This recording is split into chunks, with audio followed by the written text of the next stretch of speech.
In this video, we're going to talk about 8 reasons why it's important for you to overcome your driving anxiety. Hello, my name is Claire and I'm a chartered psychologist with a doctorate degree in clinical psychology, and welcome to Generation Calm, where you can learn to reduce your stress and anxiety naturally in your own time so that your mind and body feel great. So there's a lot of you subscribed to my channel at the moment because of the driving anxiety videos that I've produced already. And so this one is just for you, and keep watching till the end because I've got some very exciting news that you might be able to help me with. Learning how to drive is one thing, but learning how to drive confidently without having to constantly worry about it is another thing entirely. So let's investigate some of the reasons why it's going to be important for you to overcome your driving anxiety.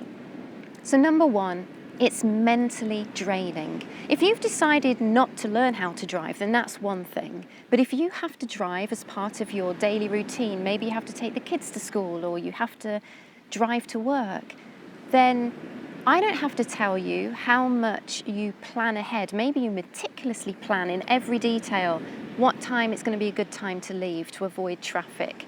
You meticulously plan out your actual route that you're going to take, and that might take a few hours of thinking about it, or it could take days. That's mentally draining. It's taking up a lot of bandwidth of your energy and your time, and that's time and energy that could be put to better use somewhere else in your life. Number two, your relationships can suffer. So if you are nervous about an upcoming drive, then I probably don't have to tell you, they're probably prickly with people when they're trying to talk to you and you're still trying to mentally prepare yourself for the drive ahead. Maybe you've got the kids in the back of the car. They're not going to be quiet for you while you're concentrating on the road. Maybe you've got a partner who's a backseat driver. Well, you can decide what you're going to say to those people. But, you can get very irritable when you're facing a fear, and that can have an impact on your relationships. Number three, you're sick of being a burden. So if you're not driving, who is? Who is that other person that's kind of helping you out and doing the extra workload there? Now, you might have the nicest partner in the world, the best family and friends to help you out and understand you, and they may not make you feel like a burden, but you're probably judging yourself, and you probably do feel like you're putting on extra pressure on other people to kind of take up the slack. That doesn't feel good. So other people may or may not judge you for that, but you probably do. Number four, you're missing out on opportunities.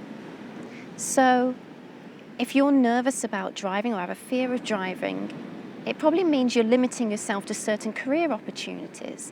Maybe you're restricting yourself to certain social events. That's making your life smaller. Your world gets smaller and smaller. The opportunities are limited. Number five, giving up driving as you get older can have an impact on your health. So there's been a study in New Zealand that showed that non-drivers in the 55 to 70 age group showed worse health after giving up driving. And there are some associations that have been made with that, but most likely limited healthcare opportunities. If you can't drive to a clinic appointment, then you might have to find other ways to cope with health issues. If you're not able to drive, then your social life takes a hit as well. And we know that loneliness can cause health problems later on, including depression. Number six, so you probably hide your fear of driving out of shame. And perhaps you're absolutely ready now to just let people know and stop hiding yourself from other people. There are other people that have fears as well. It might not be driving anxiety. Maybe you're worried that people won't understand, but there are lots of people with driving anxiety. And maybe it's time for you now to stop feeling that shame about it.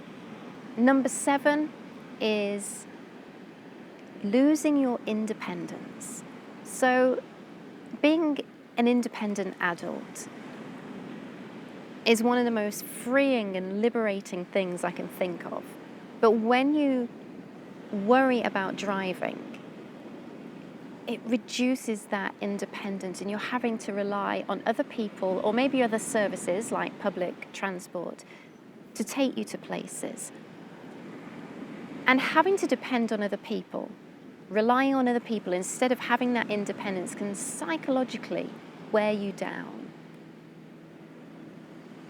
And then number 8 is whatever you want it to be. Like, what's your reason for wanting to overcome your fear of driving? Everyone's going to have a different goal or reason in mind, and I can come up with as many reasons as you like, but it might not hit a nerve with you. But what would you do if driving anxiety was not a problem for you anymore? What's that big goal that you really want to achieve? I don't know what that is, but you do, and I want you to have a think about that. So if you've watched this video and you're motivated to get over your driving anxiety, don't forget to check out my other 4 videos. They will really help you get started. And I look forward to seeing you again soon.